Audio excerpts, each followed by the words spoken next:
Smith took as his example a manufacturer that produced simple, identical, small objects that are easy to quantify.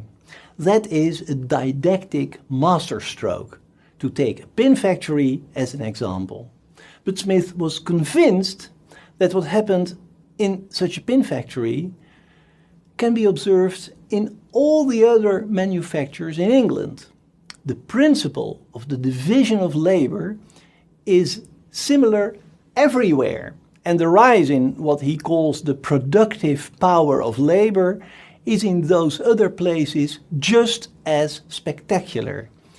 It is, he says, the multiplication of the production of all the different arts that causes the new opulence.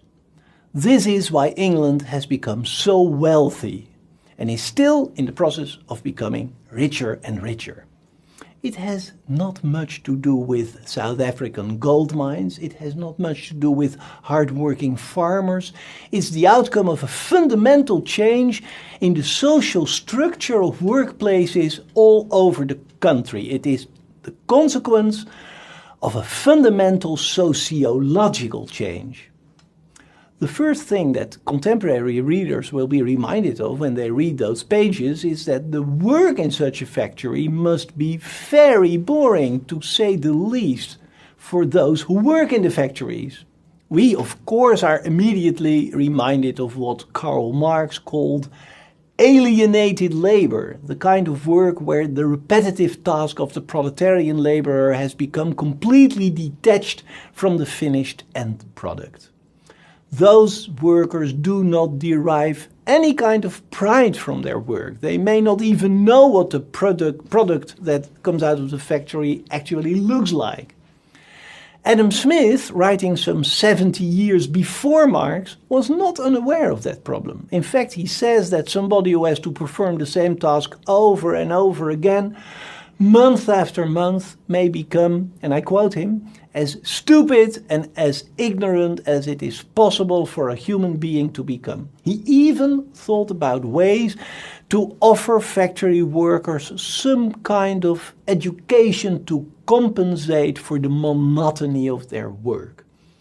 But for Smith, the most important outcome of the rise of productivity was what he called the universal opulence, which extends itself to the lowest ranks of the people. Adam Smith sincerely believed that everybody would profit from the new wealth. The rich, of course, will become richer, but the poor will also become richer.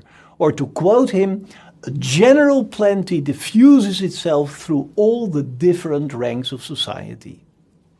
Of course, this also has been contested by Karl Marx, who wrote that the profits go to the capitalist entrepreneurs and that the workers are exploited and impoverished.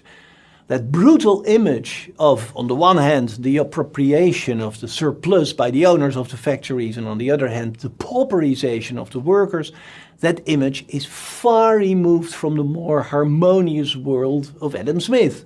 Adam Smith applauds enthusiastically the rising productivity, the growing wealth that leads to more beautiful cities, more theaters, broader avenues, elegant concert halls, better universities.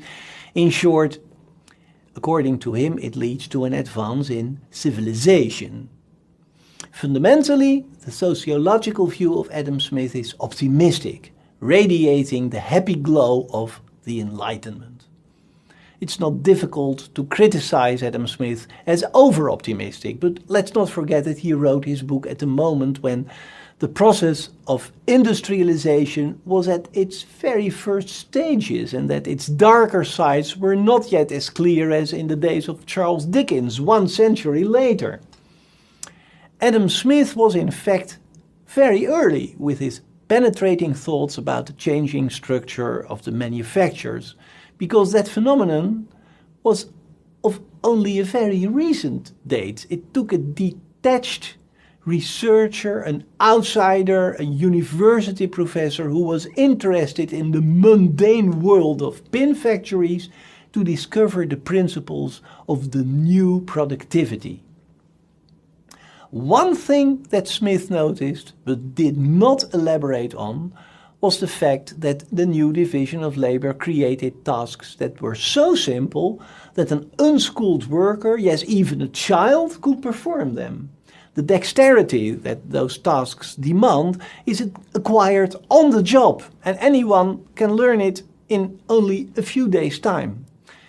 That is something that Smith noticed, but he did not devote his attention to one of the consequences.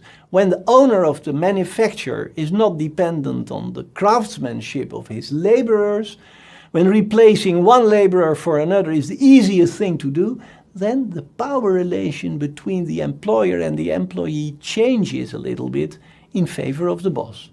That became a theme in the sociological research into labor relations in the 19th and in the 20th century. And you could safely say that it is still a very important issue today.